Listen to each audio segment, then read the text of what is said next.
আসসালামু আলাইকুম বন্ধুগণ, কেমন আছেন সবাই?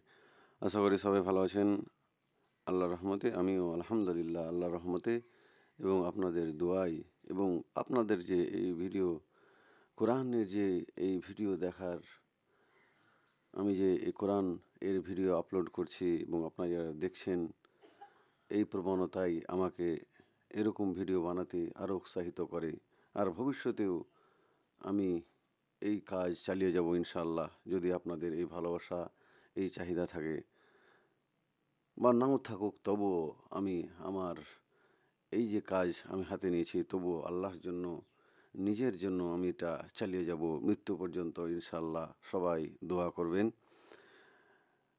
তো আজকে আলোচনা হবে 8 নম্বর আয়াত থেকে। এর পূর্বে আলোচনা হয়ে গেছে 1 থেকে 7 নম্বর আয়াত অবধি। চাইলে আপনারা এই ভিডিওগুলো আপনারা আমার চ্যানেলে গিয়ে ভিডিও সেকশানে গিয়ে দেখতে পারেন। আপনাদের বুঝতে এবং আমল করতে সুবিধা হবে ইনশাআল্লাহ। তো চলেন, আল্লাহ তালা সূরা আল মুজাম্মিল, বস্ত্র আবৃত, আল্লাহ তালা তার প্রিয় নবী হজরত মুহাম্মদ সাল্লাল্লাহু আলাইহি সাল্লামকে এত ভালোবাসেন, এত ইজ্জত দিয়েছেন, এত প্রোটোকল দিয়েছেন যে তিনি তার নাম সরাসরি কখনো নেননি। তিনি তার নামটাকে কখনো ইয়া মুহাম্মদ বলে ডাকেননি, যা ইতিপূর্বে অন্যান্য নবীকে তার নাম ধরে ডাকানো হয়েছে।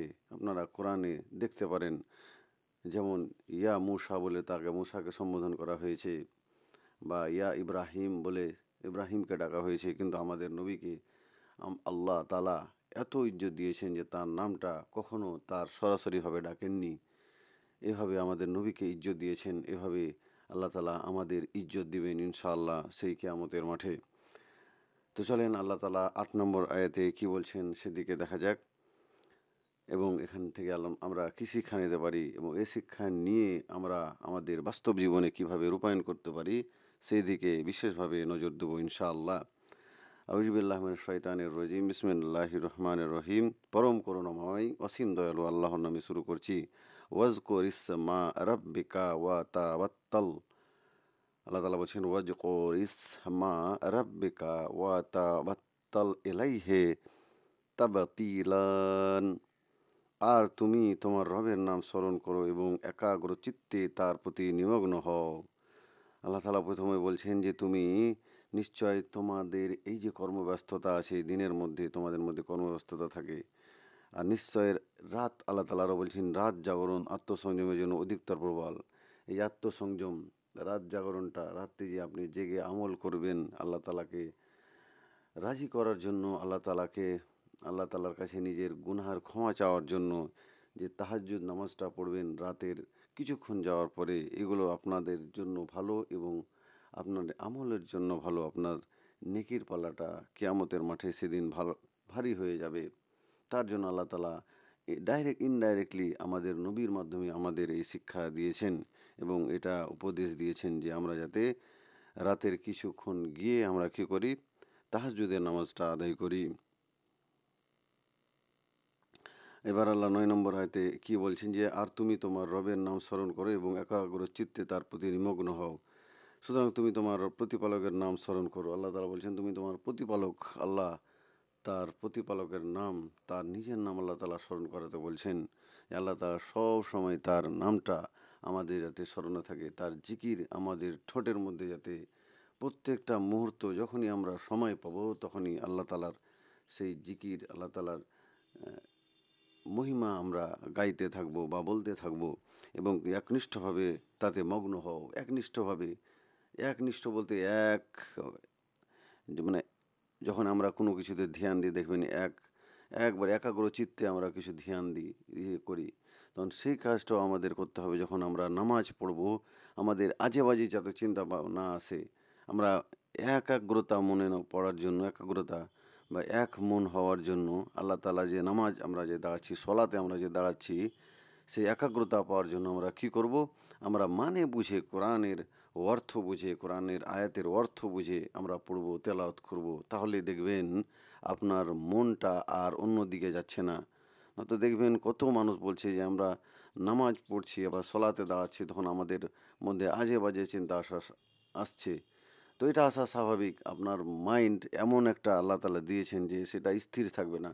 তো আপনি মাইন্ডটাকে, মনটাকে আপনি যখন কোরআন তেলাওয়াত করবেন, আয়াত পাঠ করবেন, তখন ওই আয়াতের অর্থগুলো আপনার যাতে মনের মধ্যে চলে। আর আপনি মুখে উচ্চারণ করছেন আর মনের মধ্যে আপনার অর্থগুলো চলতে থাকবে। তাহলে দেখবেন আপনার যে আজে বাজে চিন্তাগুলো আসছে সেগুলো আর আসবে না। আল্লাহ তাআলা আমাদের হেদায়েত দুক, আল্লাহ তাআলা আমাদের রহমত বর্ষণ করুক। এই তাফসীরগণ কি বলছে, অর্থাৎ তা অব্যাহতভাবে পালন করো, দিন হোক বা রাত, সব সময় আল্লাহর তাসবিহ, তাহমিদ এবং তাকবীর ও তাহলিল পড়তে থাকো। তাবিরাত এর অর্থ পৃথক ও আলাদা হয়ে যাওয়া, অর্থাৎ আল্লাহর ইবাদত এবং তার কাছে দোয়া মোনাজাতের জন্য সব কিছু থেকে পৃথক হয়ে একাগ্রচিত্তে তার প্রতি মনোযোগী হওয়া। তবে এটা বৈরাগ্য থেকে ভিন্ন জিনিস। বৈরাগ্য তো সংসার ত্যাগের নাম, যা ইসলামে অপছন্দনীয় জিনিস। কেউ কেউ দেখছেন যে পরিবার পরিজনদেরকে ছেড়ে চলে যায় বা ছেড়ে দেয়। হিন্দু ভাইদের আকিদা এগুলো, যারা কি করে পরিবার পরিজন ছেড়ে সংসার ত্যাগ করে তারা বৈরাগীর মতন চলে যায় ভগবানকে খুশি করার জন্য, বা তারা যে আহ, আহ, মূর্তি পূজা করছে বা তারা যে মাজার পূজারি করছে সেগুলোকে তারা কি করার জন্য, তাদের খুশি করার জন্য তারা সংসার ছেড়ে দেয়, তাদের ছেলে মেয়েদের ছেড়ে দেয়, তাদের সব কিছু ছিন্ন করে তারা চলে যায়। তো এটা ইসলামে আল্লাহ তাআলা নিষেধ করেছেন। আমাদের প্রিয় নবী হজরত মুহাম্মদ সাল্লাম এগুলো থেকে আমাদের নিষেধ করেছেন। আমাদের আল্লাহকে রাজি করতে হবে, আমাদের পরিবারের হক আমাদের আদায় করতে হবে। তারপরে আমাদের কি করতে হবে, আল্লাহর কাছে যখন আমরা সময় পাবো তখন আমরা কি করব, আল্লাহর জিকির আজকারে কি করব, আমরা মগ্ন হয়ে থাকব। পক্ষান্তরে তাওয়াক্কুল এর অর্থ হলো পার্থিব কার্যাদি সম্পাদনের সাথে সাথে একাগ্র চিত্তে নম্র ও বিনয়ী হয়ে আল্লাহর ইবাদতের প্রতিও মনোযোগী হওয়া। আর এটা হলো প্রশংসনীয় জিনিস। বলছে পার্থিব কার্যাদি সম্পাদনের সাথে সাথে এই যে আমরা যে আল্লাহ তাআলা যে আমাদের এই জীবন দিয়েছেন, এই জীবনটাকে নির্বাহিত বা চালার জন্য আমাদের কি করতে হবে, আমাদের তো কাজকর্ম করতেই হবে, না হলে তো আমরা খেতে পারবো না। আর যদি পেটে খাওয়ার যদি না থাকে, যদি পেটে যদি আমাদের আম, খিদা থাকে, তাহলে আমরা আল্লাহর জিকির আজকার করতে আমাদের অসুবিধা হবে, আমরা পারবো না সেদিকে মনোযোগী দিতে। তো আল্লাহ তাআলা আমাদের বলছেন, বা আল্লাহ তাআলা এই কোরআনের মধ্যে বলছেন যে তোমরা পার্থিব জীবনের কাজ সম্পাদন করো। বা হাদিসে আছে যে তোমরা নামাজ পড়ো এবং তারপরে তোমাদের রুজি রোজগারের জন্য তোমরা কি করো, তোমরা এই পৃথিবীতে তোমরা ছেয়ে যাও, তোমরা এই পৃথিবীতে তোমরা নেমে পড়ো, এই মাঠকে তোমরা কি করো, ফসল উৎপাদনের জন্য চাষ করো। এভাবে আল্লাহ তাআলা তার প্রিয় বান্দাদের এভাবে পথ দেখিয়ে থাকেন। তো 9 নম্বর আয়াতে আল্লাহ তাআলা কি বলছেন দেখা যাক। রব্বুল মাশরিকি ওয়াল মাগরিবি লা ইলাহা ইল্লা হুয়া ফাত্তাখিযহু ওয়াকিলান। তিনি পূর্ব ও পশ্চিমের রব, তিনি ছাড়া কোনো সত্য ইলাহ নেই, সুতরাং তাকেই তুমি কার্য সম্পাদনকারী রূপে গ্রহণ করো। আল্লাহ তাআলা এবার বলছেন যে তিনি পূর্ব ও পশ্চিমের রব। এই যে আমাদের যে চারটা দিক রয়েছে, পূর্ব পশ্চিম উত্তর দক্ষিণ, তো তিনি পূর্ব ও পশ্চিমের রব, তিনি ছাড়া কোনো সত্য ইলাহ নেই। তিনি পূর্ব ও পশ্চিম, আর পূর্ব ও পশ্চিমের মধ্যে যত কিছু আছে, যা আপনি দেখতে পাচ্ছেন এদিকে সূর্য থেকে চন্দ্র, যা কিছু দেখতে পাচ্ছেন সব হচ্ছে তিনি তার রবকে, তার মালিককে, তার মালিক হচ্ছে এক আল্লাহ। তা সে ব্যতীত আর কোনো সত্য এলাহা নেই, সুতরাং তাকেই তুমি কার্য সম্পাদনকারী রূপে গ্রহণ করো। যে তাফসীরগণ কি বলছেন যে অনুবাদ দিয়ে কি, যে তিনি পূর্ব ও পশ্চিমের অধিকর্তা, তিনি মালিক, তিনি পূর্ব ও পশ্চিমের মালিক, এর মধ্যে যা কিছু আছে তিনি সবেরই মালিক। তিনি ব্যতীত কোনো সত্য উপাস্য নেই, তিনি ব্যতীত, আল্লাহ ব্যতীত কোনো সত্য ইলাহ নেই এই পৃথিবীতে, যা আছে সব মিথ্যা। এই আয়াত যেন আমাদের কি করে, সব যত রকমের মাজার আছে, যত রকমের মূর্তি আছে, যত রকমের শিরিক আছে আল্লাহ ব্যতীত, যে আমরা এক আল্লাহ ব্যতীত অন্য কাউকে ডাকি, এই আয়াতটা যেন সব কিছুকে চূর্ণ বিচূর্ণ করে দিল। অতএব তাকে গ্রহণ করো উকিল কর্মবিধায়ক রূপে। আল্লাহ তাআলা বলছেন তাকে কি করো, তাকেই গ্রহণ করো উকিল বা কর্মবিধায়ক রূপে, তাকেই তোমরা এক সৃষ্টিকর্তা, এক পালনকর্তা, মোট কথা এক আল্লাহ বলে, এক ইলাহা বলে তোমরা কি করো, তোমরা গ্রহণ করো যে তিনি ছাড়া আমাদের আর কেউ এই পৃথিবীতে আমাদের আর কেউ পালন করতে পারবে না। এই পৃথিবীতে আর কেউ আমাদের রহমতের দরজা খুলে দিতে পারবে না আমাদের জন্য। তিনি হচ্ছেন এক আল্লাহ। তার উপরে আমরা বিশ্বাস করব, এক আল্লাহর উপরে কিছুই চাইব, তারই কাছে চাইব কিছু।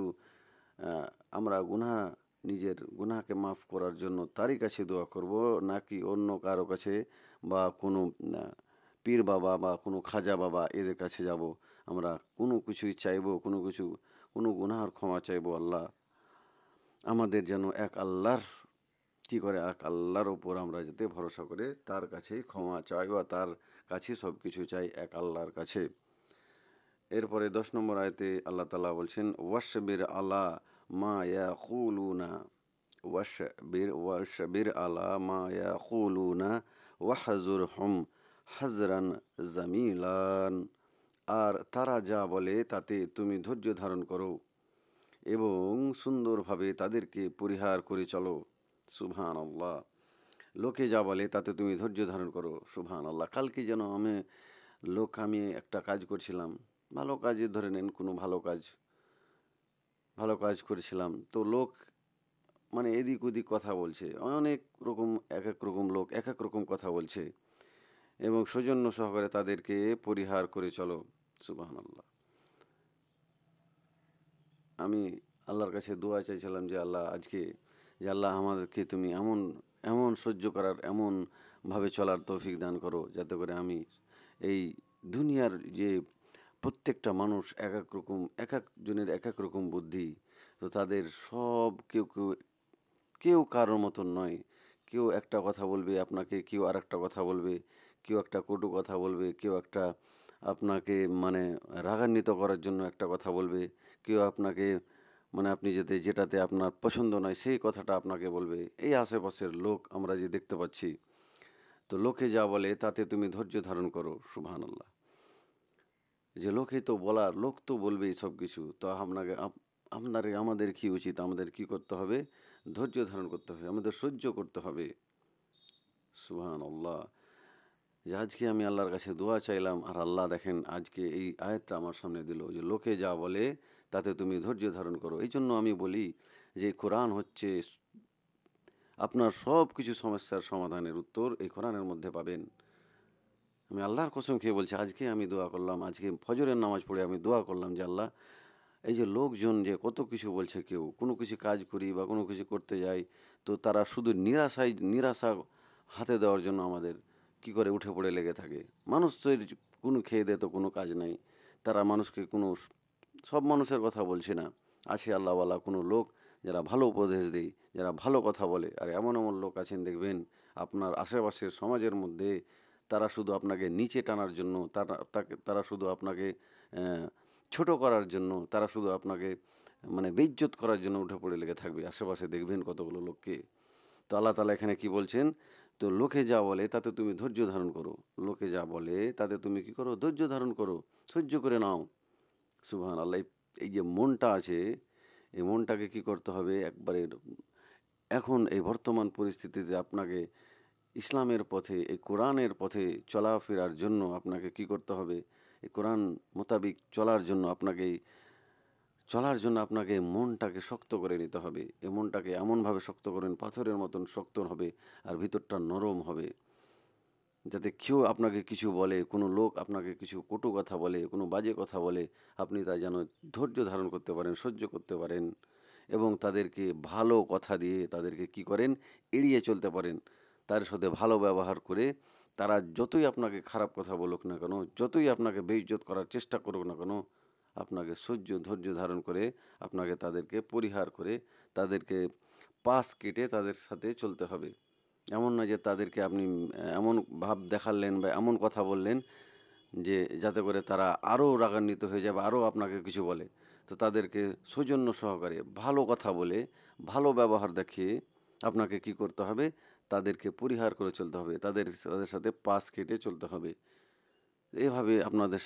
এভাবে ওই লোকগুলার সাথে চলতে হবে যে লোকগুলা আমাদের কি করে? সব সময় আমাদের মানে রাগান্বিত করার জন্য উঠে পড়ে লেগে থাকে। সুবহানাল্লাহ। এই আমাদের শিক্ষা, এই কোরআনের মধ্যে সব কিছু শিক্ষা, সব কিছু সমাধান প্রত্যেকটা সমস্যার সমাধান এই কোরআনের মধ্যে থেকে পাবো ইনশাআল্লাহ। তো ভিডিওটা আর লম্বা করছি না, আশা করি আপনাদের ভালো লাগলো।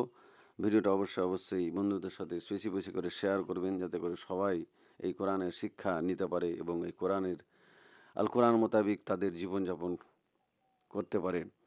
তো ভিডিওটা আর বেশি লম্বা বা আর লম্বা করছি না বা আর বাড়াচ্ছি না, তো এখানেই শেষ করছি। ভিডিওটা ভালো লাগলে অবশ্যই একটু শেয়ার দেবেন, লাইক করবেন এবং